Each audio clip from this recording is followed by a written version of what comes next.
2019 నుంచి 24 వరకు ముఖ్యమంత్రిగా ఉన్నటువంటి జగన్మోహన్ రెడ్డి రాష్ట్రంలో పరదాలు కట్టుకొని తిరిగారే తప్ప ఏ రోజు కూడా ప్రజా సంక్షేమం గురించి కానీ ప్రజల బాగోగులు కానీ మాట్లాడినటువంటి వ్యక్తి ఈరోజు ముఖ్యమంత్రి పదవి కోల్పోయిన తర్వాత ఎక్కడో వాళ్ళ పర్సనల్ కక్షల మీద జరిగినటువంటి మర్డర్లను ఈరోజు కేవలము తెలుగుదేశం పార్టీకి అంటగట్టాలా, నారా చంద్రబాబు నాయుడు గారి మీద, లోకేష్ బాబు గారి మీద, సంబంధిత ఎమ్మెల్యేల మీద కేసులు పెట్టాలంటున్నారే.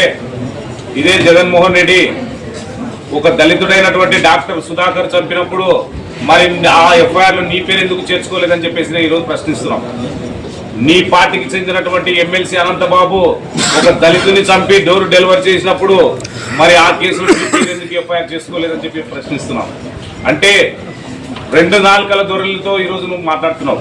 అధికారం ఉన్నప్పుడు అహంభావంతో రెచ్చిపోయినావు. అధికారం పోయిన తర్వాత ఈరోజు రాష్ట్రం మీద ఎక్కడ ఏమీ లేకుండా ఏదైతే చంద్రబాబు నాయుడు గారు ముఖ్యమంత్రి అయిన తర్వాత సమృద్ధిగా వర్షాలు కానివ్వండి, శ్రీశైలం రిజర్వాయర్ ఎప్పుడైనా సరే గత 20 సంవత్సరాల్లో జూలై మాసంలో నిండిన దాఖలాలే లేవు. ఈ రోజు మా ప్రభుత్వం వచ్చిన తర్వాత ఏదైతే చదువుకున్నటువంటి విద్యార్థులకు కూడా మెగా డిఎస్సి పైన 16,347 పోస్టులు మా ముఖ్యమంత్రి చంద్రబాబు నాయుడు గారు సంతకం పెట్టడం జరిగింది.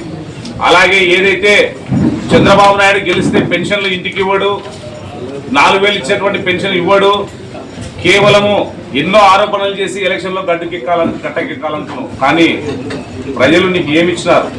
151 సీట్లు నిన్నో 11 సీట్లకు పరిమితం చేశారు. అంటే నువ్వు చేసిన అరాచక పాలన ఏ విధంగా ఉందో రాష్ట్ర ప్రజానికం అంతా కూడా గమనించారు.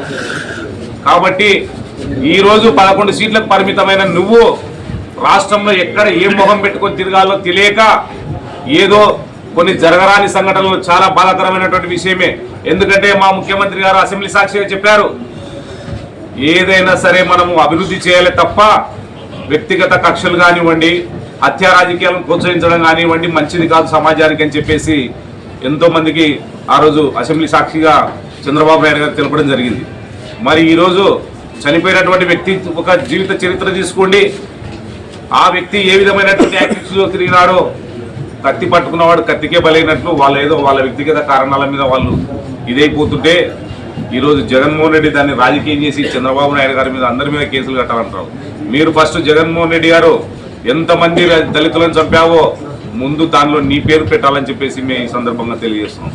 కాబట్టి జగన్మోహన్ రెడ్డి గారు మీరు గడిచిన 5 సంవత్సరాల్లో మీ రాజకీయ జీవితం అంతా కూడా భూస్థాపితమైంది. నీ పార్టీ శవాల మీద పునాదులు వేసుకొని పుట్టినటువంటి పార్టీ వైఎస్ఆర్ కాంగ్రెస్ పార్టీ. శవాలు కుళ్ళిపోయే కొద్దీ నీ పునాదులలో కదిలిపోతున్నాయి.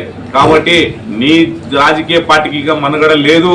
ఈరోజు జగన్మోహన్ రెడ్డి గారు చేతకాని ముఖ్యమంత్రి అని చెప్పేసి ప్రజలు నిర్ణయించుకునే మా తెలుగుదేశం, జనసేన, బీజేపీ పార్టీకి 164 సీట్లు ఇచ్చి కూటమిని ఈరోజు ప్రభుత్వంగా ఏర్పాటు చేశారు. కాబట్టి నీకు చెప్పినటువంటి ప్రజలు బుద్ధి చెప్పినారు. కాబట్టి రాబోయే రోజులలో నీకు రాజకీయ జీవితం ఉండదని చెప్పేసి ఇలాంటి ఆరోపణలు చేస్తున్నామని చెప్పేసి తెలియజేస్తున్నాను.